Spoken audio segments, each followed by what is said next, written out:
So today on the table, I've got this Lenovo that I'm going to be upgrading to a Crucial MX500 500 gig model. So to begin with, what we're going to do is take out every single screw that we can see, all of which are Phillips head, which makes it nice and straightforward to replace. Sadly, this is a very unloved machine, but it's getting pushed on into further life. Running an i3 8th gen, and we'll see what else we find in here. Surely this model did come with the optional DVD, but being as there's no SATA port inside of it, it does not have it.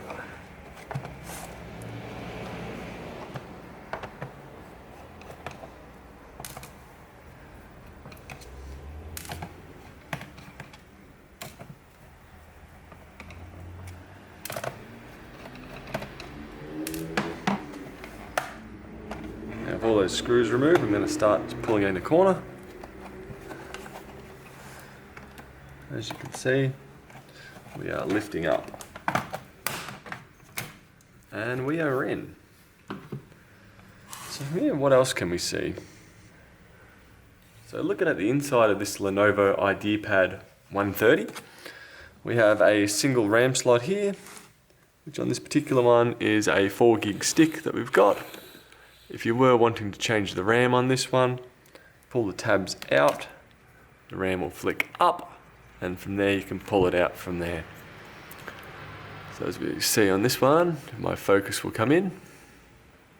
There we go. RAM axle, I can't say I've heard of that brand before.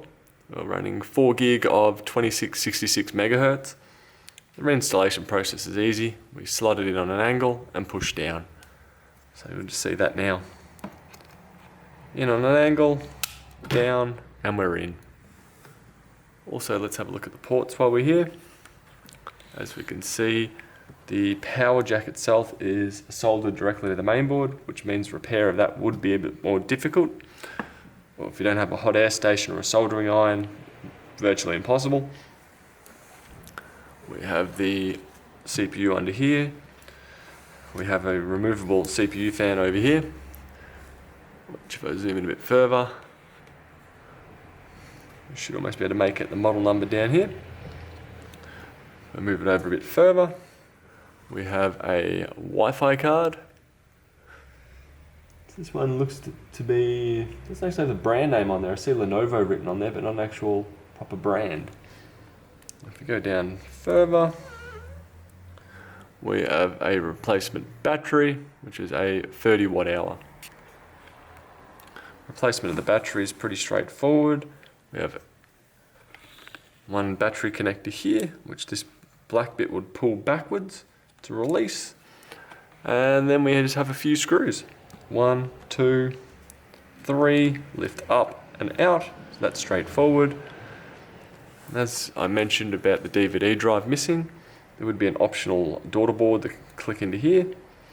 And from there you'd be able to slide in a 2.5 inch drive, or sorry, a laptop slim DVD burner. Potentially could modify it to have a 2.5 inch drive, but not by default. And lastly, over here we have the bane of the system, a Western Digital 1 terabyte drive, which I will be replacing right now. So it's pretty straightforward. Phillips head screw out. Now we'll just come up and out. Up. No, we have an extra screw down here. Good old warranty screws. And now we should be able to release. No, another screw over here. Didn't expect that to actually hold it.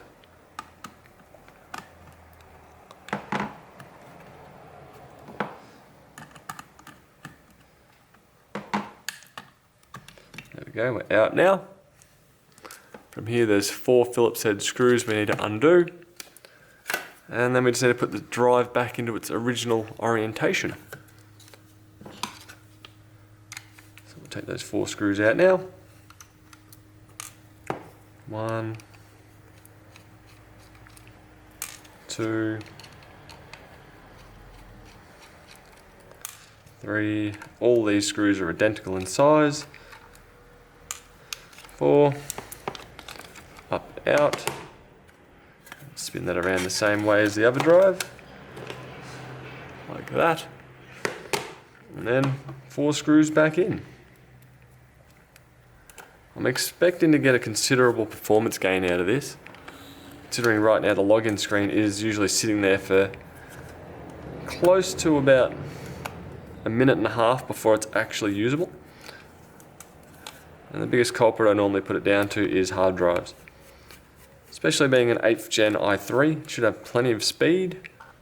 4 gig of RAM's a little on the low side, but that shouldn't really matter too much for the initial startup. Also, I did opt to go with the more expensive MX500 as opposed to the BX500.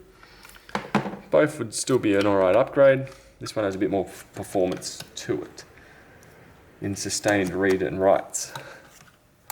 There we go. I've just slid that in under here into the connector. Now I need to put 1, 2, 3 back. Zoom back in here. So what I've done is I've already ran some cloning software, a Cronus True Image, and I have already cloned the old hard drive while it was still in the machine to the new hard drive. It was connected up by just a 2.5 inch external caddy and booted off the Acronis Live USB. And while I'm here, I'm just going to inspect this for dust. Being it's pretty straightforward to get out. 1 screw, we're out. And that's looking okay. I'm not feeling any dust down here either. So it's not cooling that's been causing it to slow down. I would be still thinking it's a hard drive. There we go. Put the bottom cover back on. Yeah, I'm not sure it's the right way around.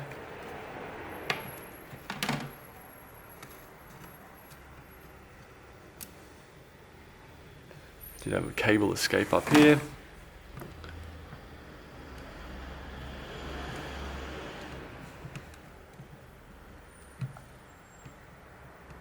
I don't know why this has gotten out, but get it back into position.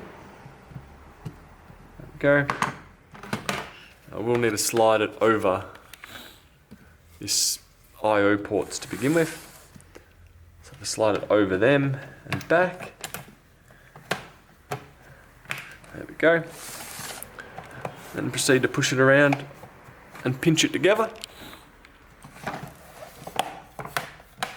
There we go. And now we just need to put all the screws back in. So this was missing one already, so I know I'm already one down. But all the screw lengths are the same. So you don't have to be too concerned on where you're placing them, or if you got them muddled up. Then from there, you should have been able to upgrade your Lenovo IdeaPad 130 and hopefully improve the life of the machine, the usability of it, and overall have a much better system to use compared to using the original 1TB drive. But I believe, if I have a look on the drive itself, yep, it was a 5400 RPM drive, so pretty much as slow as you can get them. And I'm going to keep putting these screws in, and I'll catch you later. I hope this helps. Bye.